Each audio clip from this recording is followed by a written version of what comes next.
آج ہم 7 باتیں وہ ڈسکس کریں گے جو والدین اپنے بچوں کو بولتے ہیں، جس کی وجہ سے ان کے بچوں کی شناخت مسخ ہو جاتی ہے، ان کی وجہ سے ان کا اعتماد ختم ہو جاتا ہے اور وہ ہمیشہ احساس کمتری میں زندگی گزار دیتے ہیں اور وہ ایک کامیاب انسان نہیں بن پاتے۔ پہلی بات جو والدین اپنے بچوں کو بولتے ہیں وہ ان کے متعلق فزیکل ہوتا ہے کہ تم موٹے ہو، تم چھوٹے ہو، تم لمبے ہو، تم پتلے ہو۔ جب آپ ایک بچے کو جسمانی طور پر اس طرح سے ٹونٹ کریں گے یا بار بار اس کو احساس دلائیں گے کہ وہ ایک نامکمل انسان ہے، تو یہ بات آپ کے بچے میں احساس کمتری پیدا کرتی ہے۔ دوسری بات جو آپ کے بچے میں احساس کمتری اور ایک خوف کا احساس دلاتی ہے وہ ہے، اکثر بچے کیونکہ غلطی کرتے ہیں اور ہم ان کو ڈانٹ بھی دیتے ہیں، ہم ڈانٹتے وقت ان کو بولتے ہیں کہ تم پاگل ہو کیا تم کوئی بھی کام ڈھنگ سے نہیں کر سکتے، کیا تم جان بوجھ کر کرتے ہو، تم بے وقوف ہو۔ جب اس طرح کے الفاظ کی بوچھاڑ ایک بچے کے دماغ پر پڑتی ہے تو اس کو احساس کمتری پیدا ہونا شروع ہو جاتا ہے اور خود کو ایک خوف میں محسوس کرتا ہے، خود کو اکیلا محسوس کرتا ہے۔ تیسری بات جو والدین اپنے بچوں کو بولتے ہیں وہ ہے، کاش تم پیدا ہی نہ ہوتے۔ اکثر ماں باپ عام روٹین میں جب بچہ کوئی غلطی کرتا ہے اس پر ہائپر ہو جاتے ہیں اور غصہ کرتے ہیں، اس کو یہ الفاظ ضرور بولتے ہیں، کاش تم پیدا ہی نہ ہوتے تو آج میں پرسکون میں ہوتا، آج میں سکون میں ہوتی۔ تو یہ الفاظ بھی آپ کے بچے پر بہت برا امپیکٹ ڈال رہے ہوتے ہیں، جس سے آپ کے بچے میں احساس کمتری اور وہ اپنی شناخت کھو دیتا ہے جب ہم اس طرح کے الفاظ اس کو بولتے ہیں۔ چوتھی بات جو والدین اپنے بچوں کو بولتے ہیں وہ ہے، میں تم سے تھک گیا ہوں، تم ایک بوجھ ہو، ہماری زندگی پر تم ایک بہت بڑا دھبا ہو۔ جب اس طرح کے الفاظ آپ بچوں کو بولتے ہیں تو عموماً ایسا ہوتا ہے کہ بچے باغی ہو جاتے ہیں، پھر ماں باپ کے الفاظ کا اثر ان پر نہیں پڑتا، ان کو لگتا ہے کہ میرے ماں باپ تو مجھ سے کسی حالت میں خوش ہی نہیں ہیں، تو پھر ہم جو بھی کریں ان کو کیا فرق پڑے گا۔ پانچواں کام جو ماں باپ اپنے بچوں کے ساتھ کرتے ہیں وہ ہے اپنے بچوں کو دوسرے بچوں کے ساتھ کمپیئر کرنا، کیونکہ ہر بچے کی صلاحیت مختلف ہوتی ہے، ہر بچے کی سوچ مختلف ہوتی ہے۔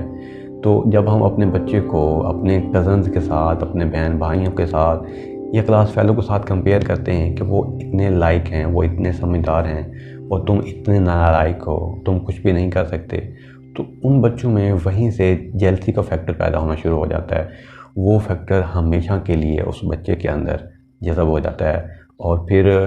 جب بھی کبھی اس کی لائف میں اس طرح کے کوئی انسان سامنے آتا ہے تو وہ اس سے جیلسی فیل کرتا ہے۔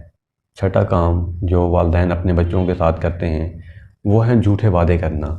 عموماً دیکھا گیا ہے کہ ماں باپ اپنے بچوں کو موٹیویٹ کرنے کے لیے یا کچھ کام نکلوانے کے لیے ان کو بولتے ہیں، اگر تم نے کلاس ٹاپ کر لی یا آپ نے اتنے نمبر لے لیے یا آپ نے یہ کام کر لیا تو میں آپ کو گاڑی لے کے دوں گی، آپ کو بائک لے کے دوں گا، یا کچھ ایسی چیزیں جو پاسبل نہیں ہوتی۔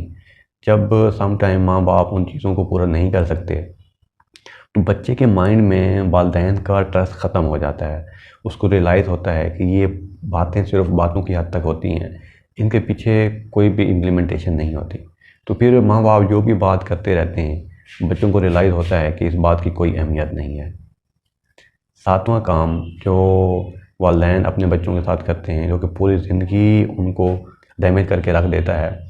وہ ہے، ماں باپ جب آپس میں بچوں کے سامنے لڑائی کرتے ہیں، جب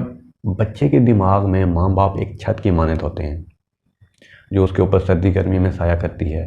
جب ماں باپ آپس میں اختلاف ہوتا ہے تو اس کو ریلائز ہوتا ہے کہ میرے سر پہ اوپر جو چھت ہے وہ مضبوط نہیں ہے، وہ کسی ٹائم بھی گر سکتی ہے۔ تو یہ خوف، یہ احساس کمتری جب بچے میں پیدا ہوتا ہے تو وہ پڑھائی میں نہ صرف بلکہ دوسری ایکٹیویٹیز میں، بلکہ پیدا ہونے سے جب وہ انسان مکمل بڑا ہو جاتا ہے وہاں تک یہ خوف، یہ احساس کمتری اس کا پیچھا کرتا ہے اور اس کو کامیابی حاصل کرنے میں رکاوٹ پیدا کرتا ہے۔ اپنے بچوں کو پیار دیں، ان کو عزت دیں۔ آپ جتنا اپنے بچوں کو معاشرے میں عزت دلوانا چاہتے ہیں، آپ خود عزت دلوانا شروع کر دیں۔ آپ ان کو مکمل نام سے پکاریں، آپ ان کو احترام دیں۔ یہ احترام، یہ عزت ان کو پورے زمانے سے ملے گا اور یہ جو احساس برتری ہوگا، یہ جو احساس اعتماد کا ہوگا، یہ ان بچوں کی زندگی ہمیشہ کے لیے خوبصورت بنا دے گا۔ اپنا بہت سارا خیال رکھیے گا۔ اللہ حافظ۔